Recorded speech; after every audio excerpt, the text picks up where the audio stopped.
तो hey guys, welcome back to my channel. और आप लोगों में से बहुत सारे लोगों ने कमेंट किया था कि कौन सी बुक से तैयारी की जाए, कौन सी बेस्ट बुक होगी या फिर कंप्लीट बुक लिस्ट बताइए। तो देखिए, आपको मैं बता दूं कि ये जो नेट की सिलेबस है वो पीजी पे बेस्ड है।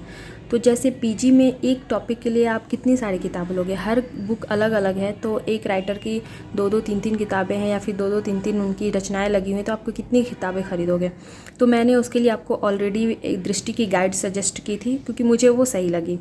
दूसरा, मैं आप लोगों के लिए हेल्प कर सकती हूँ कि आपको मैं पीवाईक्यू के लिए बेस्ट बुक बता दूँ कौन सी है। तो आज मेरे पास दो बुक है, एक घटना चक्र की है और दूसरा है यूथ कंपटीशन की। दोनों ही किताबें बच्चों के लिए मतलब बच्चों में काफ़ी फेमस है। मार्केट में आपको ये दोनों बुक काफ़ी अच्छे से देखने को मिलेगी। लेकिन अब इन दोनों में से भी कौन सी बेस्ट बुक होगी वो मैं आपको प्रूफ के साथ आज बताने वाली हूँ। क्योंकि दोनों बुक की देखा जाए तो प्राइस लगभग सेम ही है, 200-250 के बीच में दोनों बुक आती है। तो आइए अब देखते हैं दोनों में बेस्ट बुक कौन सी है, फिर आप लोग खुद ही डिसाइड कर लेना कि आपको कौन सी बुक लेनी चाहिए। तो सबसे पहले देखते हैं ये यूथ कॉम्पिटिशन्स की बुक।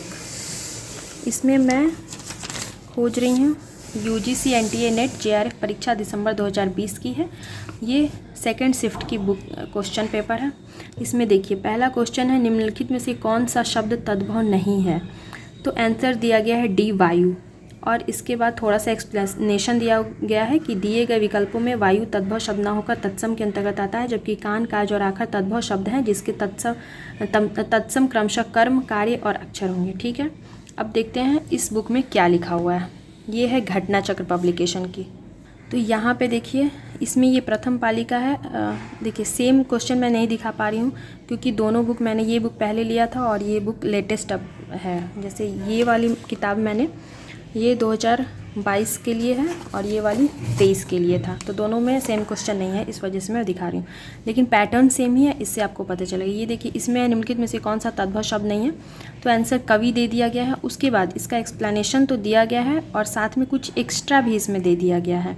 जैसे खीर का क्षीर होता है, तीता का तिक्त होता है, भात का भक्त होता है, ये तत्सम तद्भव दे दिया गया है। ठीक है, उसके बाद आइए नेक्स्ट क्वेश्चन देखते हैं कि निम्नलिखित में से कौन सी भाषा आर्य भाषाओं में शामिल नहीं है। तो इसका आंसर दिया गया है अरबी आर्य भाषाओं में शामिल नहीं है।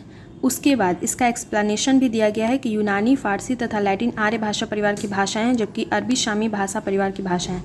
इसके अलावा ये पूरा डिफाइन किया गया है ताकि यहाँ से आपको नेक्स्ट क्वेश्चन कोई भी पूछे तो छूटे नहीं। जैसे आर्य भाषा को इंडो जर्मनिक, भारत हित्ती तथा भारोपीय परिवार भी कहते हैं। अब भारोपीय परिवार के अंदर कौन आता है, तो सत्तम वर्ग और केंतुम वर्ग। फिर सत्तम के अंदर कौन कौन आता है, तो भारत, ईरानी, बाल्टी, स्लाविक, आर्मीनी, अल्बानी।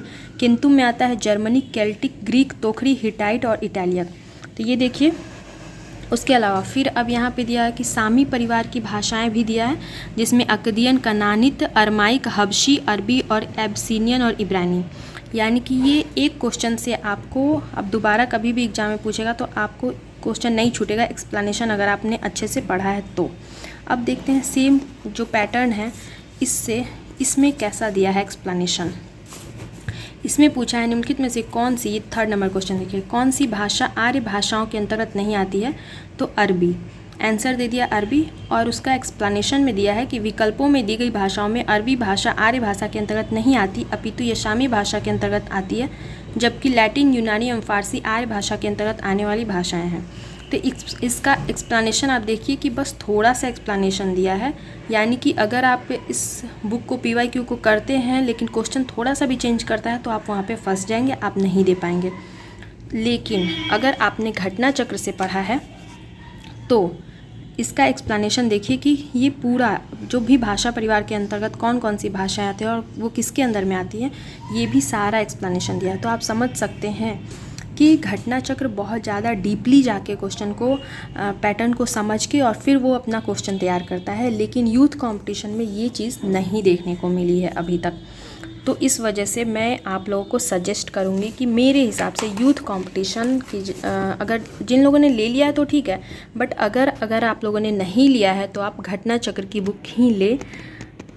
मेरे हिसाब से वो ज़्यादा अच्छा है, क्योंकि आपको अगर आप पीवाईक्यू अभी से भी कर रहे हैं तो एक एक पीवाईक्यू एक शिफ्ट का एग्ज़ाम का भी अगर आप कर लेते हैं तो दिसंबर तक आपकी अच्छी तैयारी हो जाएगी। तो आई होप अब आप लोगों की कन्फ्यूज़न दूर हो गई होगी। तो जिन लोगों ने भी बुक नहीं लिया है अभी तक, वो PYQ ज़रूर से ज़रूर लेके सॉल्व करें। और घटना चक्र की बुक मेरे अकॉर्डिंग अच्छी है, आप देख लीजिए, जो भी आपके नज़दीकी बुक स्टॉल पे अवेलेबल है आप उसको ले सकते हैं। फिर मिलते हैं नेक्स्ट वीडियो में। Till then bye bye.